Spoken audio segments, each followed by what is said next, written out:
मर मर के वापस आना चाह रही है।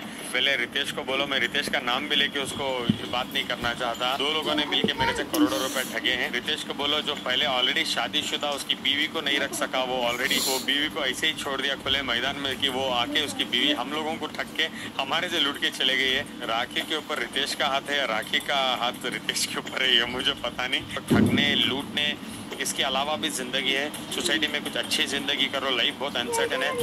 दुनिया को तो आप शक्ल ऐसी दिखा रहे हो, अब ऊपर जाके अल्लाह को भी तो तुम्हें शक्ल दिखाना है। कभी आप आया तो वेरी मच अवेलेबल हूँ। अभी तो कितना मेरे एक 6-7 स्पॉटिंग भी हो गए हैं इसके चलते।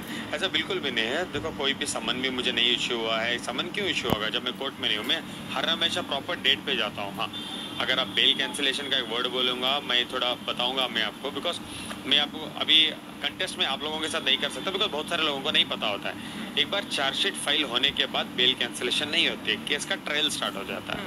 हमारी चार्जशीट फाइल होकर बहुत टाइम हो गया है। चार्जशीट हमने कलेक्ट भी कर ली है। चार्जशीट हमने प्रॉपर तरीके से चार्जशीट लेके जाके हम लोगों ने हाई कोर्ट में भी फाइल कर दिया ऑलरेडी, पॉइंटर्स बना के। तो चार्जशीट एक बार फाइल होने के बाद बेल कैंसिल नहीं होता है। को बोलो, मैं रितेश का नाम भी लेके उसको बात नहीं करना चाहता। जो दो लोगों ने मिलके मेरे से करोड़ों रुपए ठगे हैं। पहले रितेश को बोलो जो पहले ऑलरेडी शादीशुदा उसकी बीवी को नहीं रख सका, वो ऑलरेडी वो बीवी को ऐसे ही छोड़ दिया खुले मैदान में कि वो आके उसकी बीवी हम लोगों को ठग के हमारे से लूट के चले गई है। थोड़ा उसको संभालने बोलो सबसे पहले, उसके बाद बड़ी बड़ी बातें करे रितेश। क्यों रितेश के साथ? मैं तो राखी के साथ बैठ के बात करूंगा ना। अगर रितेश को बहुत दिलचस्पी है तो मेरे पास इतना वक्त नहीं है। मेरे लीगल टीम के साथ बैठ के गुफ्तगू कर ले तो मैं वो भी काम मिला सिर्फ और सिर्फ राखी के वजह से मिला है ना। तो आप इतना उसके खिलाफ काफी सामान नहीं तुमको ये शो में लाई है, ये मीडिया में लाई है। तुमको तो कोई नहीं जानता था, कोई नहीं पहचानता। तुम अपने आप को बहुत बड़े सेलिब्रिटी एक्टर मत समझो आदिल। तुम भी कहीं ना कहीं गलत हो। तुम भी कहीं ना कहीं उसकी ज़िंदगी के साथ खेले हो। जब तुमको पता था कि वो रितेश के साथ शादीशुदा है तो तुमको उसकी ज़िंदगी में आने कौन बोला था? तुम भी उसकी ज़िंदगी में नहीं आए होते ना। तुम भी कहीं ना कहीं गलत हो ना उसकी ज़िंदगी में आके। तुम्हारी भी गलती है ना।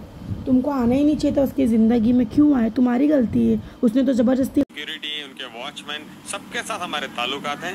राखी जी बिल्कुल भी उधर आती जाती नहीं है। हमारे है दूसरा, मैं तो उनको रिप्लाई नहीं करता हूँ। हाँ, क्योंकि मैं ब्लॉक नहीं करता हूँ। जो भी मुझे स्टेटमेंट आते हैं, चीज़ें आती हैं, मैं उनका स्क्रीनशॉट लेके मेरे लीगल टीम को दे देता हूँ। और उनका वकील जो बड़े बड़े बातें भी करती है, बेल कैंसिल हो जाएगी, ये हो जाएगी, वो हो जाएगी, उनको बोलो चार्जशीट एक बार हाथ में आने के बाद बेल कैंसिलेशन नहीं आती है बिल्कुल। अगर वो ये भी कह रहे थे, मैंने एक इंटरव्यू में देखा कि मुझे आदिल के बारे में बात भी करना नहीं पसंद है, वो ऐसा है, तो उन्होंने दुनिया के सबसे बड़े ठग का केस क्यों लेके रखा है? तो आप तो उनके वकील थे भी नहीं। जो ये मेरे पे चीजें हुई है, तो आप बीच में आके घुस के आप हाथ में केस लेके आप केस को फ्री में लड़ रहे हो। हमारा कोई लेना देना नहीं है इससे, है ना। देखो वो बात को लेके मैं कुछ ज्यादा नहीं बोलना चाहता। एटलीस्ट फीस नहीं दे रही है, बस ऐसा पता चला कि काशिफ तुझको पैसे लेके चले गए, ये हम कुछ नहीं कर सकेंगे। एटलीस्ट फीस नहीं मिल रही है तो तुम्हारा कुछ ना जा रहा है, कुछ आ रहा है। ऐसा ना हो जाए कि कुछ लाखों रुपए तुम्हारे से ठग के निकल गए और तुम्हारा केस तुम खुद लड़ रहे हो। खबर जितना मैं भी जानता इतना ही मैं जानता हूँ। मैं मिला हूँ पूनम से 4-5 बार, ताल्लुकात हुए हैं अवार्ड शोज में। बहुत अच्छी इंसान है। जैसे अभी 2-3 दिन पहले ये भी देखा था मैं, पापाराजीज के साथ उनके ताल्लुकात हुए थे कि वो गरीबों के साथ, बच्चों के साथ कुछ टाइम भी स्पेंड कर रही थी। अगर उनको पता है ये सब चीज़ें हो रही थी तो कैसे एक इंसान इतना स्ट्रॉन्ग और बोल्ड हो सकता है, मुझे तो नहीं पता है। सही में मैं उनकी हिम्मत की दाद देना चाहूँगा। और उनके परिवार के ऊपर क्या बीती होगी मुझे पता है। जब छोटी सी चीज़ मेरे साथ हुई है, मेरे माँ बाप खाना पीना छोड़ दिए थे, ये तो मौत हो गई है उनकी। मैं चाहूँगा अल्लाह ताला उनके घर में सब्र दे और पूनम को एक अच्छा सुख मिले। मैं क्या ही कहूँ, लाइफ इतनी अनसर्टन है। आज कल मिले थे, परसों मिले थे, देख रहे थे, लोग नहीं है। सडनली ऐसे मैसेजेस आ जाते हैं कि लाइफ इज़ वेरी अनसेटल। तो मैं इनडायरेक्टली दूसरे भी लोगों को कहना चाहूँगा, लोगों को ठगने लूटने इसके अलावा भी ज़िंदगी है। सोसाइटी में कुछ अच्छी ज़िंदगी करो। लाइफ बहुत अनसर्टन है। दुनिया को तो आप शक्ल ऐसी दिखा रहे हो, अब ऊपर जाके अल्लाह को भी तो तुम्हें शक्ल दिखाना है। कभी आप अबाया पहन लेते हो, कभी आप बुरखा पहन लेते हो, कभी आप उतार देते हो, आप लोगों को लूट लेते हो। आपकी आधी उम्र की भी नहीं थी। She expired today. कभी भी सोचा होगा खाना खाते हुए कल रात में कि आज मेरा लास्ट मील होगा, कभी भी सोचा होगा अभी जो आंख बंद कर रही हूँ कल मेरे आंख नहीं खुलेंगे। लाइफ इज सो अनसर्टन, तो इट इज़ वेरी इंपॉर्टेंट एक दिन भी जियो तो आप सोसाइटी के लिए कुछ अच्छा करके जाओ। जब मर गए तो 4 लोग आपको बोले कि बहुत अच्छा इंसान था मर गया, कोई एक भी ये ना बोले बहुत अच्छा हुआ मर गया जिंदगी में। दिन बिग बॉस स्टार्ट हुआ था मुनव्वर विनर रहेगा और मैं बहुत प्राउड फील करता हूँ कि अच्छा इंसान है। बहुत डिफेम करने की कोशिश की मुनव्वर को लेके लोगों ने, बहुत डिफेम हुआ है मुनव्वर, उसके बावजूद आके जीत के बाहर आता। बिकॉज सपोर्ट करने की वजह है बहुत सादा सीधा, बहुत सिंपल इंसान है, बहुत सादा सीधा, बहुत सिंपल इंसान है, बहुत डाउन टू अर्थ है। He is a very nice person, वो डिजर्विंग कैंडिडेट है बिग बॉस जीतने का। तो उनको भी मैं जानता हूँ बहुत अच्छी तरीके से, हम बहुत बार मिले, अंकिता और विकी भी बहुत अच्छे थे। और राखी जिंदगी में किसी को सपोर्ट किया हुआ जीता है क्या?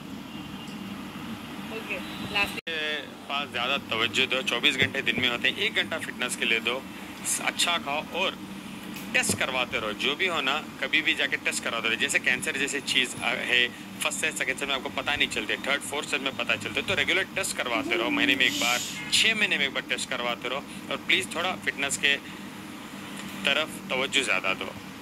तो आज जैसे कि मुझे लगता है कि राखी सामान ही गलत है, हर किसी को वो लूट रही लाट रही है और हर कोई इस पे एलिगेशन आके खड़ा कर दे रहा। अब तो ये कोई नहीं थी उसकी, एक ये दुबई में मिली थी, फिर दुबई में आके इसको ये इंडिया में मिली, तो इसने इसको भी लूट डाला अबाया बुर्का, तो ये भी सोशल मीडिया पे आके अनाप शनाप जनाब सब गाने लग गई है। तो मैं ये बोलना चाहूँगी कहीं ना कहीं राखी गलत है, तभी तो हर कोई उसके खिलाफ आ जा रहा है। अगर राखी गलत नहीं होती तो हर एक इंसान उसके खिलाफ कैसे आता। और अभी देखो रितेश के बारे में आदिल खान दुरानी ने आके बोला कि रितेश उसको संभाले, वो रितेश को संभाले, दोनों ने एक दूसरे से मुझे मिलकर दोनों एक साथ मुझे लूट डाले हैं। तो गाइस आप लोग का क्या कहना है ज़रूर कमेंट में लिखकर बताना। और इन लोग का क्या मर्जी, क्या राखी करना क्या चाह रही है। अभी सुनने में आ रहा है कि काशिफ अली एडवोकेट के पैसे भी वो नहीं दे रही है, जो मेहनत करे सब कुछ करे उनका भी पैसा वो नहीं दे रही है। तो मुझे तो इनके बारे में कुछ समझ में नहीं आता, आपको समझ में तो बोलना। और काशिफ अली कितना मेहनती एडवोकेट है गाइस।